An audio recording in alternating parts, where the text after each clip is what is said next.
What is a micro lesson?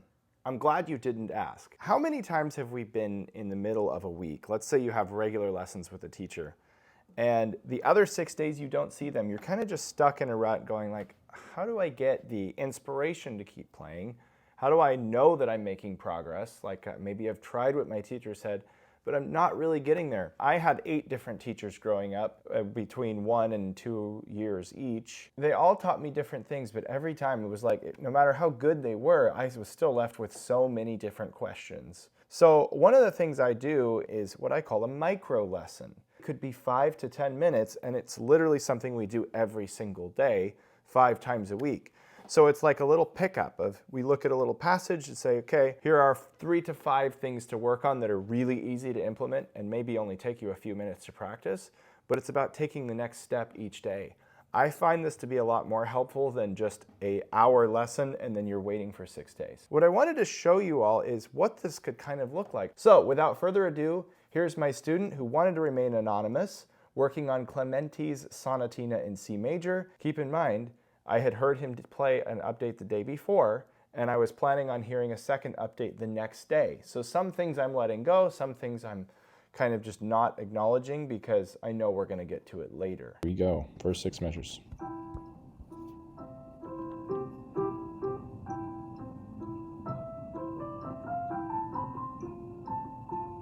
Okay, so let's kind of go as I notice stuff.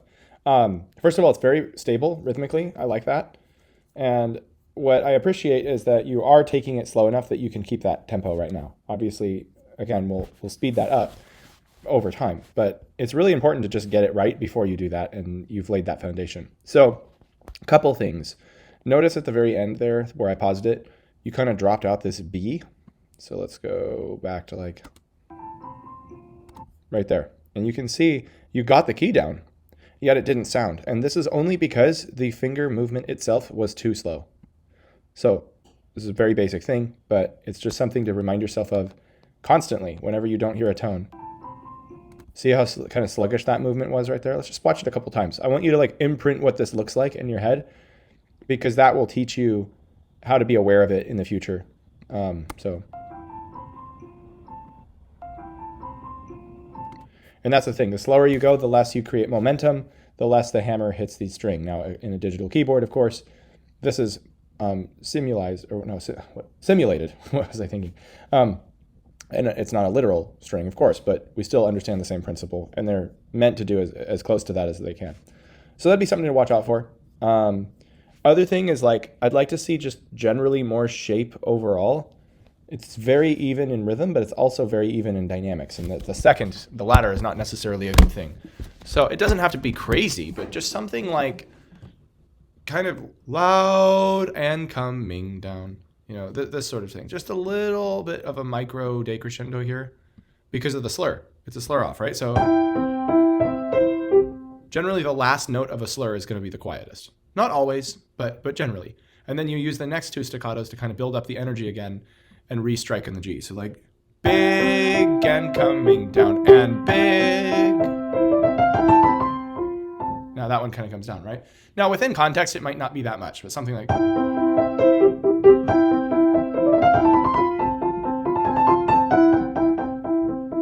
you know, this sort of thing. So just watch out for some of that. We'll keep going.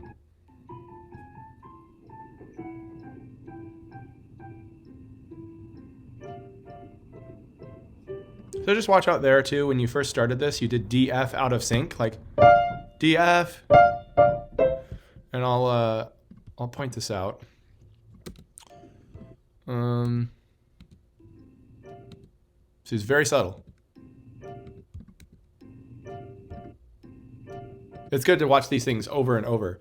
Honestly, like one of the things my teacher made me do is just regularly repeat my mistakes, like watching them so that I could really understand them, how they sounded, what they looked like, what I was and wasn't doing right. Because the more you understand the problem, the less likely you are to keep doing it, or at least the more likely you are to start fixing it in a conscious way.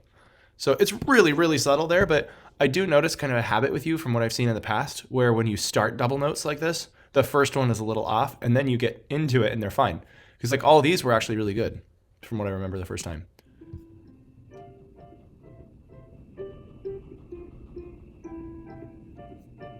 Yeah, like that one. Okay, so these four, fine. These ones basically fine, but this first one, you didn't split it, but you kind of didn't have equal weight. It was sort of like the G came out and the E didn't fully come out. Let me am I hearing things? Let me see.